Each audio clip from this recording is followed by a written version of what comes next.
আজি সন্ধিয়া গোসাঁইঘৰত চাকি লগোৱাৰ পৰা ভিডিঅ'টো ষ্টাৰ্ট কৰিছোঁ কাৰণ আজি ৰাখী বন্ধন ইপিনে মই ৰাখী বন্ধনৰ থালিখনো ৰেডি কৰি ল'লোঁ।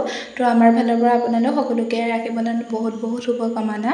তো প্ৰথমতে আমি ইটোৱে সিটোক ধুনীয়াকৈ নিয়ম চিয়ম কৰি মেলি ৰাখী পিন্ধাই ল'লোঁ। তাৰপিছত সি মোক আশীৰ্বাদ দি আছে, কি আশীৰ্বাদ দিছে নহয়, মোৰ যে হাঁহি পেট বিষাই গৈছে, কি যে হ'ব নহয়। তাৰপিছত ধুনীয়াকৈ আমি ৰাখী চাখি পিন্ধি নিয়ম চিয়ম কৰি মামাহঁতৰ ঘৰত গ'লোঁ কাৰণ ভণ্টিয়ে ৰাতিপুৱাৰ পৰা ফোন কৰি মাতি আছিলে ভাইটিক।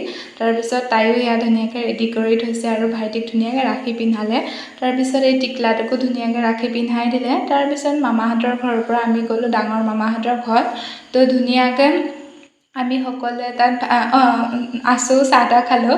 তাৰপিছতে এয়া ডাঙৰ মামাহঁতৰ ঘৰৰ ভণ্টিও ধুনীয়াকৈ ভাইটিক ৰাখী চাখি পিন্ধালে, নিয়ম চিয়ম কৰিলে। আৰু আজি ভিডিঅ'টো যদি ভাল পালে please like comment share and subscribe কৰি দিব। আৰু আমি চাহ খোৱা দেখি এই দুজন সদস্যও আহি গ'ল।